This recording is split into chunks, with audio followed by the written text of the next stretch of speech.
안녕하십니까. 페트롤전북의 함윤호입니다. 저희 페트롤전북에서는 청년이 살면 전북이 산다라는 주제로 진행된 멍석 토론 내용을 보내드리고 있습니다.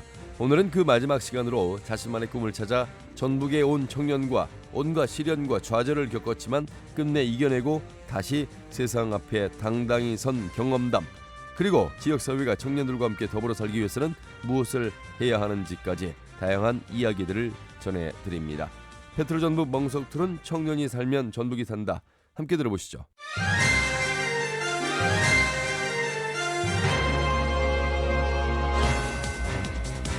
다음 발제는 오승배 씨입니다.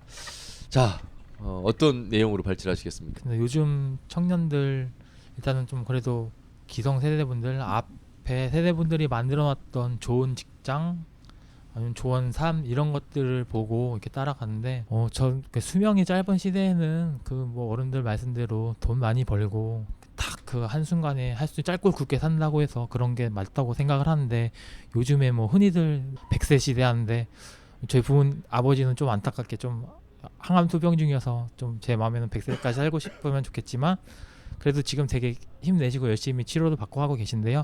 그렇지 않은 분들은 진짜 100세 시대를 많이 바라보고 계시잖아요. 근데 그러면은 진짜 뭐 남들이 부러워하는 직장이 아니라 진짜 본인이 가지고 있는 가치관. 그래서 저는 뭐 제 지금 신분은 뭐 계약직 임기직 공무원이지만 제 마음은 제가 좋아하는 일을 하고 있기 때문에 저는 제가 좋아하는 일을 하니까 저는 평생 직장이라고 생각을 하거든요. 그래서 이렇게 뭐 지금 솔직히 저는 그래도 뭐 조금 이렇게 많은 혜택을 받으면서 일하지만 아직 그러지 못한 분들이 조금 그런 앞에 누구와 뭐 누구는 저기 갔다더라 들어갔더라 이런 것들 보고 맹목적으로 따라가지 않고 진짜 본인들의 꿈 찾아서, 근데 그러려면은 본인들 꿈 찾으려면은 좀 어른들이 그 꿈 갖고 있는 친구들 잘 보살펴 줘야 되잖아요. 그래서 조금 그런 것들이 됐으면 좋겠고, 그래서 앞으로 청년들이 조금 본인의 꿈을 찾아서 갈 수 있는 그런 시대가 됐으면 좋겠습니다. 그래서 너무 뭐 이렇게 앞에만 보고 가지 말고 진짜 주변도 보고 자기 한번 더 돌아보면서 그런 행복한 삶을 추구해 나갔으면 좋겠습니다. 적극적으로 공감하는 게 그 대부분 성장 과정에서 이제 자존감이라고 하잖아요. 이제 자존감 그걸 형성하는데 대부분 많이 왜곡되는 이유 중에 하나가 주변의 환경, 상황들, 여건들 때문에 이렇게 자기의 존재 자체의 가치보다도 어쩌면은 우리 집안은 아버지가 망한 집안의 아들, 그러니까 내 인생도 망했어, 이런 생각으로 하는 청소년들이 되게 많고, 또 특히 전북의 청년들의 이야기를 나눠보면은 매체에서는 성공의 키워드는 서울에 있어, 수도권에 가야지만이 우리는 인정받는 인생이야라고 얘기를 많이 하잖아요. 그러니까 그런 것에서 좀 많이 벗어날 수 있게 좀 용기를 주시는 것 같아요. 그러한 사회적인 기준과 사람들이 보는 시선이 아니라 나 스스로에 대한 가치는 나로부터 시작되는 건데, 내가 나를 인정하면서 내가 하고 싶은 일이라든지 내가 하고자 하는 분야가 지역이 아니라 내가 하고 있는 이곳에서부터 시작될 수 있다는 것을 말씀하고 있는 것 같아가지고, 뭐 저도 그러한 사람 중에 하나이기 때문에 저도 용기를 얻어서 이 길을 쭉 갈 수 있을 것 같습니다. 네. 수명 얘기를 해서 그런데 사실은 광주에서 청소년 활동하는 친구하고 무슨 토론회를 했는데 그런 얘기를 하더라고요. 35세까지를 청소년으로 봐야 된다는 겁니다. 그거 맞는 말인가요? 네. 사실은 옛날에 60까지 살 때가 20까지 이하가 청소년이지만 이제 80, 90을 사니까 35까지가 진로 탐색기라는 거죠. 근데 그러니까 네. 저도 마음이 넘어서 맞게. 근데 이제 이 얘기는 결국 뭐냐면 청년들한테 20대 후반 30대 초반 청년들한테 자꾸 창업하라고 하지 말라는 거예요. 왜냐하면 창업하는 게 아니라 그건 창업이 아니라 진로 탐색의 일환이라는 거지. 근데 창업을 잘못하면 평생 빚쟁이로 살잖아. 그러니까 정부가 해야 될 일은 그 창업이라고 하는 것들 또는 여러 가지 직업을 옮겨 다니는 것 자체가 진로 탐색으로 보고 되게 유연하고 또는 과정으로 봐서 여러 가지를 해볼 수 있게끔 좀 보장해 줘야 된다 하는 게 이제 그 친구의 얘기였어요. 그래서 저는 일정 부분 맞다고 생각하거든요. 그래서 일정 부분 청년 기회는 물론 이제 정부가 그런 일을 조금 더 적극적으로 해주면 좋겠지만, 뭐 청년 기회는 뭘 하나 실패했다 그래서 이거는 내 인생이 실패한 거 아니고 그냥 진로 탐색의 일환으로 내가 한 거다. 그런 마음으로 새로운 일에도 도전하고 실패해도 다시 일어나고 이래야 되지 않을까 싶어요. 예. 자, 오승배 씨의 발제된 말씀 잘 들었고요. 이제 다음 발제는 박넝쿨 씨입니다. 3포, 5포 많이 들어보셨죠? M4까지 모든 걸 다 포기해야만 하는 청년들. 하지만 그래도 삶은 살만하다. 청년들에게 건네고 싶은 말. 본인의 청소년기의 아픔과 역경을 교훈 삼아서 이제 더 많은 후배들에게 가르침을 주고 있는 우리 박넝쿨 씨 이야기 들어보겠습니다. 네, 저는 사실 33년을 살았는데 그 과정을 돌아보면은 제가 하고 싶었던 일을 해본 적이 단 한 번도 없었던 것 같아요. 뭐 어렸을 때는 뭐 집안이 부유했다가 아버지 사업이 좀 잘못되면서 뭐 빨간 딱지 붙고 빚쟁이들 쫓아오고 뭐 이런 상황이 있고, 또 그 아버지가 쓰러지시면서 초등학교 5학년 때 그 이후로 많이 충격도 받고 아버지는 정신과에 입원해가지고 오늘날까지 치료를 하시면서 많이 좋아지시긴 하셨는데, 그런 일들을 반복적으로 겪고, 또 그 당시에 이제 중학교 때 들어가면서는 무슨 일이 있었냐면은 저희 어머니는 빚쟁이 때문에 도망가고, 큰 누나는 대학교 뭐 자취, 작은 누나는 뭐 고등학교 기숙사 생활하면서 그 큰 집에 저 혼자 있으면서 매일 저녁마다 겪었어야 될 일이 항상 저녁 6시, 7시만 되면 빚쟁이들이 쫓아오는 거예요. 그래서 문을 두들기면은 처음에는 되게 순수하게 나갔죠.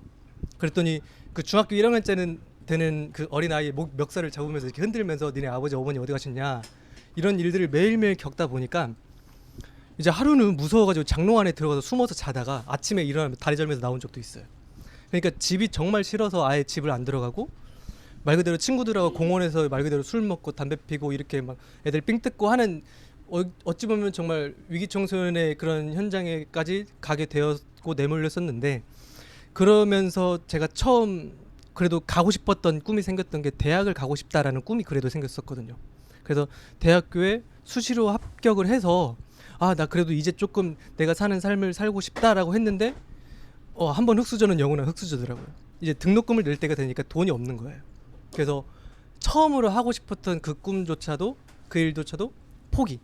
그냥, 왜냐면 저는 빚쟁이들한테 이렇게 시달렸던 때가 있었기 때문에, 다른 사람들은 그래도 대학 가야 되지 않냐, 공부는 해야 되지 않냐, 그러면 빚이라도 얻든지 뭐 대출을 받아라 했는데, 아까도 말씀드렸지만 노이로제에 걸릴 대로 걸렸던 저였기 때문에 그냥 아예 안 갔었어요. 뒤도 안 돌아보고. 그러면서 처음으로 제 인생의 터닝 포인트가 생겼던 게, 20살 때 이제 재수하는 시기에 알바하면서 돈 벌면서 처음으로 상담이라는 거를 접했던 거예요.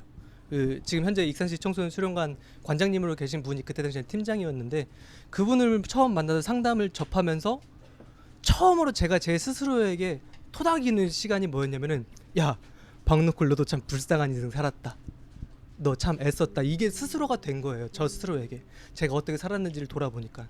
그 다음에는 차라리 아버지에 대한 원망이 정말 커서 차라리 원망을 했던 제가, 아버지 당신도 참 불쌍한 인생 살았나요? 라고 딱 의식이 전환이 되니까, 그 다음부터는 상담이라는 거에 대한 매력을 처음으로 느낀 거예요. 와, 이것 봐라, 내가 정말 그렇게 형편없이 살았던 내 인생인데 내가 그래도 이렇게 상담을 받고, 내가 이제는 내가 조금 나에 대해서 돌보니까 내가 살아가고 싶은 인생을 살 수도 있겠구나라는 희망이 생기면서 재수하는 과정에서 이제 상담을 전공했었고, 그러면서 이제 군대에서는 우연찮게 또 그때 당시에 사고들이 많이 일어났었기 때문에 그 자살 예방하는 곳, 그리고 뭐 자살 시도했거나 정신과적인 진료를 받고 있는 병사들을, 봉부지역하는 병사들을 상담하는 기관에서 한 3년 정도 상담을 했고, 그때 당시에 이제 20대 중후반의 청년들을 상담하다 보니까 조금 더 어린 청소년들을 미리 만나서 나와 같이 힘든 청소년들에게도 그래도 삶은 살만해, 왜냐하면은 네가 보지 못하는 네 스스로의 가치를 발견하면 돼, 이것들을 알려주고 싶어서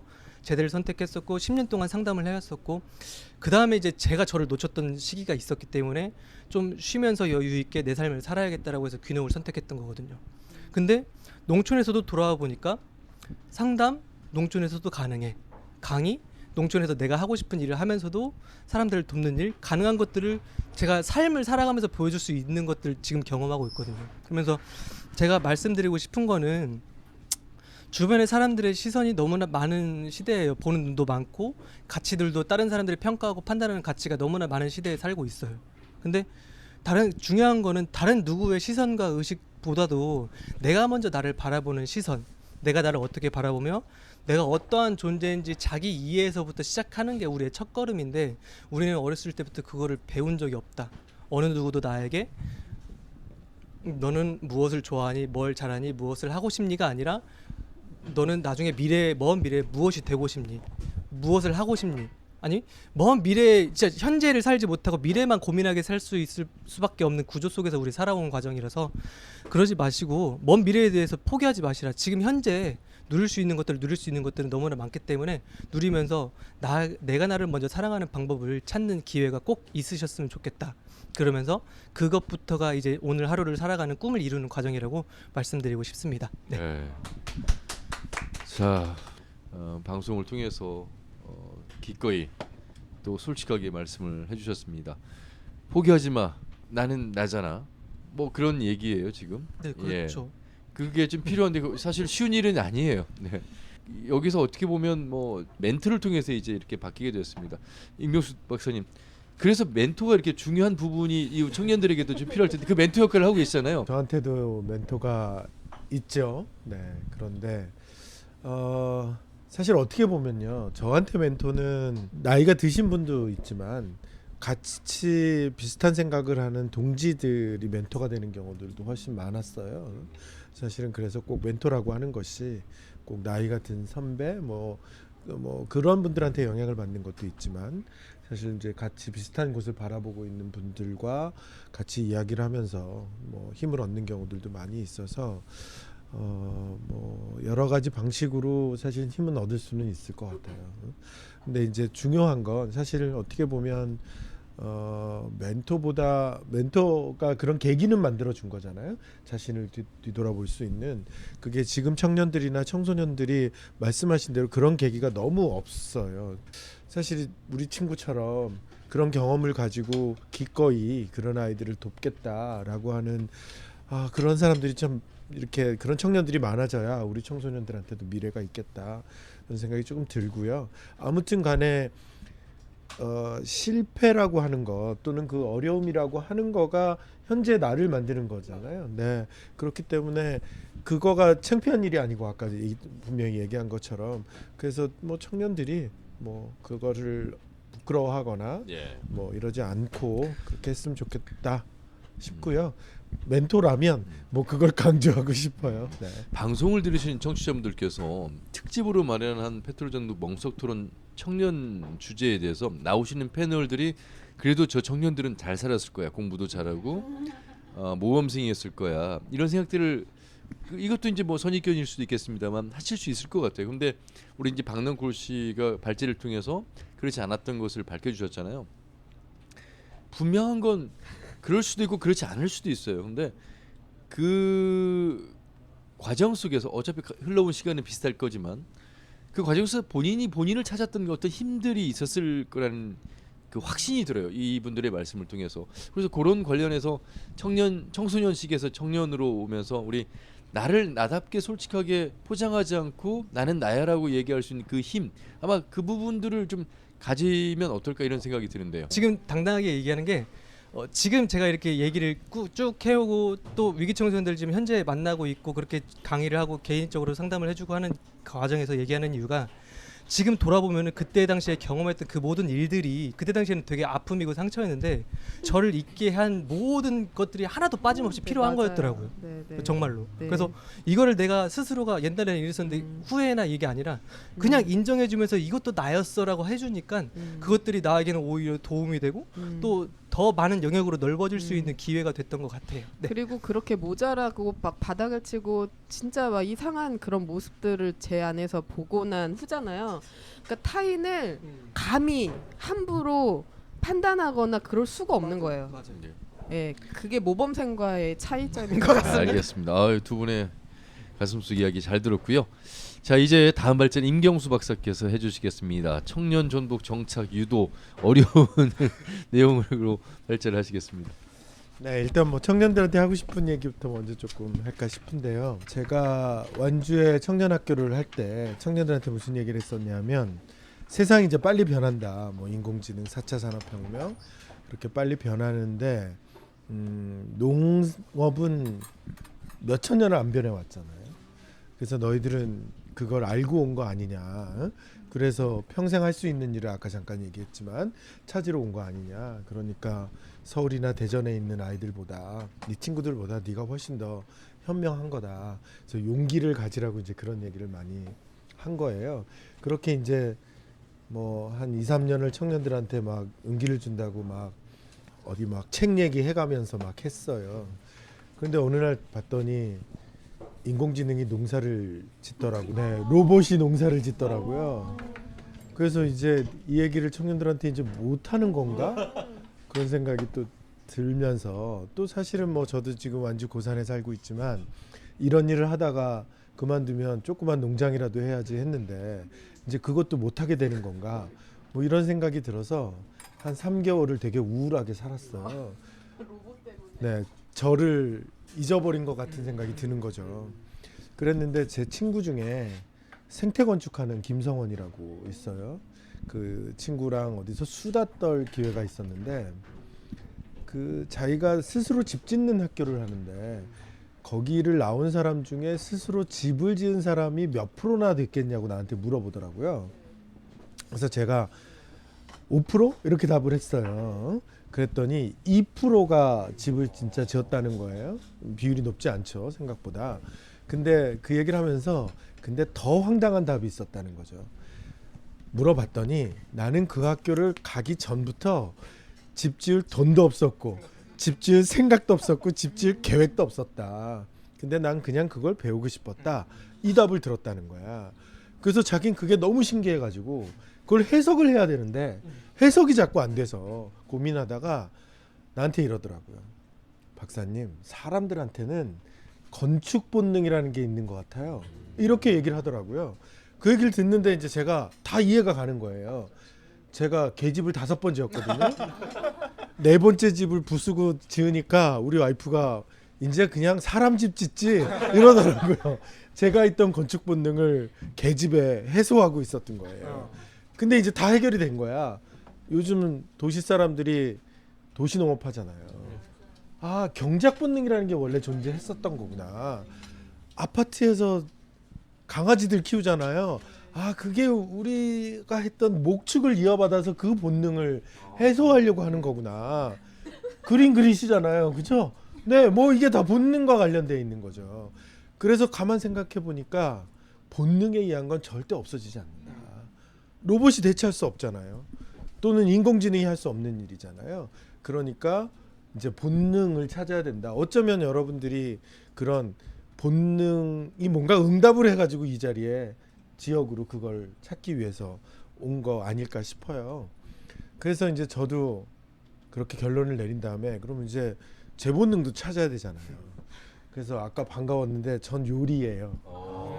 그래서 3년 전부터 요리를 이제 뭐 요즘 요리 공부하기 좋잖아요. 제가 이제 저희 동네에서 하는 일이 있어요. 요리를 하고 나서 한 잔 상담소를 열어요.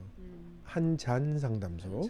네. 근데 그 안에서 여러 가지 얘기들을 하거든요. 사실은요. 그러면서 지역 사회에 뭐 필요한 일들을 찾아내기도 하고 으쌰으쌰 뭘 하기도 하죠. 그러니까 제 얘기의 핵심 뭐냐면 그 본능을 지역 사회를 바꾸는데 써야 된다는 거예요. 내 본능만 충족한다고 여러분들이 원하는 미래가 오지 않는다는 거죠. 예를 들어서 아까 얘기했잖아요. 경제적으로 어느 정도 안정화돼야 된다. 돈을 많이 벌면 되죠. 한데 또 한 방법이 있잖아요. 뭐예요? 돈을 덜 쓸 수 있는 지역사회를 만들면 되잖아. 저희 동네가 약간 그런 모습으로 가거든요. 아이들 키우는데 돈이 많이 안 들어요. 이렇게 바꾸면 사실은 큰 고민이 안 들거든요. 그러니까 그렇게 내 본능을 통해서 사실은 제가 한잔 상담소라고 하고 있는 건 아직은 제 요리 실력이 부족하지만 한 장 상담소니까 용인해 주는 거야. 그렇잖아요. 식당이라면 용인 못하지. 그죠? 그러면서 저도 연습을 계속해서 제 본능을 닦아가고 있는 거고 그런 과정에서 지역사회에 보탬이 되는 일을 하면서 지역사회도 바꾸면 언젠가 이게 두 개가 만날 거 아니에요. 그죠?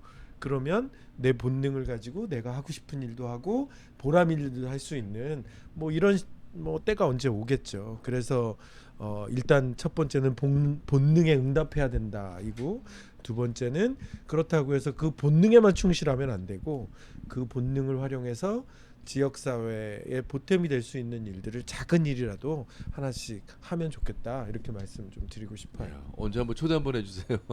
네. 그 저희들 한잔 네. 사실 저도 이 말하는 직업을 갖고 있는데 그 말하는 본능이 저에게 조금 더 있었던 것 같아요. 본능이에요. 저는 학창 시절 한 번도 상을 받아본 적이 없습니다. 그런데 중학교 2학년 때 받은 웅변 대회 우수상이 제 학창 시절 처음 상이자 마지막 상이거든요. 그것 또한 임 박사님께서 말씀하신 각자마다 가지고 있는 재능의 본능이 있는데 그 본능을 찾는 것이 어찌 보면 우리 지역에 살면서 각자가 가지고 있는 본능을 더 실현시키기 가장 좋은 적합한 장소가 이 지역이 아닐까 이런 생각을 해보게 됐습니다. 그 얘기를 좀 이어서 하자면 이제 지자체 요구할 것과 연결이 되어 있는데요. 제가 논산에서 잠시 일할 때 그 청년들을 모아가지고 물어봤어요. 서울이나 대전가 있는 친구들에 비해서 너희들은 행복하다고 생각하냐? 이렇게 물어봤거든요. 그때 끄덕끄덕해요. 근데 그 세 가지가 좋은 사람과 좋은 시간을 갖는 것, 두 번째 불안하지 않은 것, 세 번째 하고 싶은 일을 되지 않더라도 노력하는 것. 이게 어떻게 보면 행복의 조건이잖아요. 근데 이 행복의 조건은 서울에 간다고 만들어지는 게 아니라는 거예요. 대기업에 들어간다고 만들어지는 게 아니라는 거죠. 지금 말씀하신 대로 결국 내가 살던 동네, 알고 있는 사람들이 있는 곳 또는 지역사회 이런 데 와야지만 이 세 가지를 충족할 수 있다는 거죠. 그래서 제가 내렸던 결론 중에 하나는 아 이제 다 돌아오겠구나. 지역사회 다 돌아오겠구나. 이런 생각이 들었어요. 그러니까 아까 잠깐 얘기했잖아요. 청년들을 지원하는 걸 사실은 뭐 이렇게 아이템으로 잡아서 그런 것들을 직접적으로 지원하는 거가 그렇게 바람직해 보이지 않아요. 그걸 이제 일부 전문가들은 정책이 청년을 팔고 있다. 그래서 청년팔이 뭐 이런 얘기를 쓰기도 하거든요. 그래서 그렇게 하는 게 아니라 기본적으로는 제가 볼 때는 아까 불안하지 않는다는 얘기는 돈을 많이 못 벌어도 여기서는 잘 살 수 있어. 인간답게 살 수 있어. 이게 충족이 돼야 되거든요. 근데 이제 서울에 가거나 이러면 돈을 많이 벌어야 이게 충족되는 거야. 그런데 지역사회는 그렇지 않은 가능성이 높잖아요. 그럼 그걸 조금 더 강화해 주면 좋겠다 싶은 거죠. 예를 들면 청년들한테 지금 농업을 하게 되면 100만 원씩 주는 프로그램이 있어요. 뭐 1000명을 지원했다고 뭐 어쩌고 저쩌고 작년에 뭐 이러더라고요. 저는 별로 바람직해 보이지 않아요. 대신에 이런 게 필요한 거죠. 농사 짓는 청년들한테 일종의 지역사회가 공유하고 있는 농지를 줘서 아주 저렴한 비용으로 임대해서 장기간 쓸 수 있게 줘야죠. 오히려 이런 일들이 필요하다는 거야. 아까 주거 문제 얘기하셨지만 저렴하게 원하는 주거를 선택할 수 있는 방법. 오히려 이런 것들이 오히려 청년들의 지역 삶을 훨씬 더 풍요롭게 해줄 수 있다. 그래서 지자체가 어떤 아이템, 직접적인 지원 이것보다는 청년들이 지출을 줄이면서도 자기 삶을 계획하고 설계하고 나갈 수 있는 여유를 가질 수 있게 그런 여유를 확보할 수 있는 방식으로 이런 청년 지원 정책을 했으면 좋겠다 이런 생각이 좀 듭니다. 자, 그 특집으로 마련한 멍석 토론 진행하면서 제작과 진행을 하는 사람으로서 느낀 점은 역시 지역에 이런 분들이 많이 계시는구나. 계시기 때문에 지역이 돌아가고 또 더 많은 사람들이 다시 지역으로 찾아오고 그리고 또 지역 방송이 할 수 있는 역할이 있다는 것을 알게 만들어 주셨습니다. 마무리 이제 말씀을 드려야 될 시간이에요. 한 분씩 돌아가면서 마무리를 좀 해주시면 좋겠습니다. 우리 이근우 씨. 오늘 이렇게 시간을 지나면서 이야기를 다 들어보니까 어떤 공동체를 지원한다는 일이 참 쉽지가 않거든요. 그러니까 요즘 청년들은 더 그런 것 같아요. 공동체 활동으로 뭐 하는 것보다 개인적으로 하는 게 더 좋아하거든요. 그래서 그런 일들을 하지만 같이 이야기가 모여졌을 때 어떤 정책으로 반영된다든지 어떤 말에 무게가 실릴 수 있는 거기 때문에 제가 오늘 들었던 이런 멘토분들의 이야기들을 가지고 잘 생각을 더 해서 어떤 그런 청년들의 이야기를 좀 더 촉진할 수 있는 그런 역할을 내가 해서 할 수 있으면 좋겠다. 좀 이런 생각을 하게 됐습니다. 감사합니다. 다음은 우리 오승배 씨. 이게 다른 거지 틀린 건 아닌데 그 여러분들이 갖고 있는 게 절대 틀린 게 아니라 세상을 바꿀 수 있는 큰 그런 소금과 같은 역할이 될 수 있으니까 앞으로도 힘 갖고 잘 이렇게 기운내서 열심히 해서 좋겠습니다. 그 저희가 지금 계속 삐걱거리는 관계에서 삐걱거리는 이유는 자꾸 인정받으려고 하는 것 때문이잖아요. 그래서 각자가 이미 이 존재 자체로 이미 의미 있고 애쓰고 있고 인정받는다는 걸 좀 느끼게 살았으면 좋겠어요. 고은솔 대표 말씀 들었고요. 박남쿨 씨. 아무튼 많이 배우는 시간이었습니다. 인생이라는 그릇으로 봤을 때는 제가 솔직히 먹고 싶은 것만 담고 싶잖아요. 내가 갖고 싶은 거만 담고 싶고. 근데 사실은 그러지가 않더라고요. 그 희노애락이 있는 것처럼 좋은 것도 담았으면 내가 담기 싫은 것도 담고 화가 났던 것도 담고 하게 되는데 사실 이 그릇이라는 게 넓어질 수도 있겠더라고요. 그릇이라는 게 작았는데 내가 담아내고 내가 담겨져 있는 거를 인정하고 나니까 조금 그릇이 넓어지니까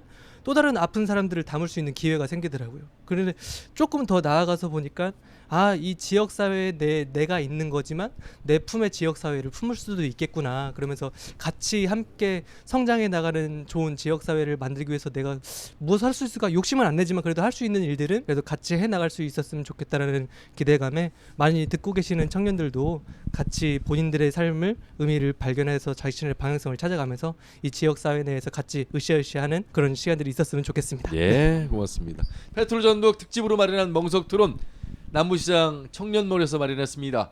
이 구호로 마무리하겠습니다. 청년이 살면 전북이 산다. 수고하셨습니다. 고맙습니다. 네, 지금까지 KBS 전주방송 전국 페트롤 전북 멍석 토론 청년이 살면 전북이 산다 현장 소리를 전해드렸습니다.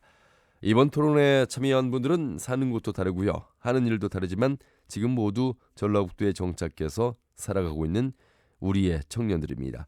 이분들 외에도 전라북도에는 각양각색의 이유로 전북에 자리 잡고 살아가는 청년들이 많습니다. 이 청년들에 대한 따뜻한 관심과 지원도 중요할 텐데요. 이들이 전북에 오랫동안 머무는 모습을 보고 다른 청년들도 전북을 찾는 긍정적인 나비 효과가 일어났으면 하는 바람도 가져봅니다. 페트롤 전북 멍석 토론 청년이 살면 전북이 산다. 여기서 마무리하겠습니다. 내일부터는 멍석 토론 제2편 전북 정치 안녕하십니까? 라는 주제로 여러분들을 찾아뵙겠습니다. 많은 청취 부탁드리겠습니다. 페트롤 전북 오늘 순서 여기까지입니다. 함께해 주신 여러분 고맙습니다.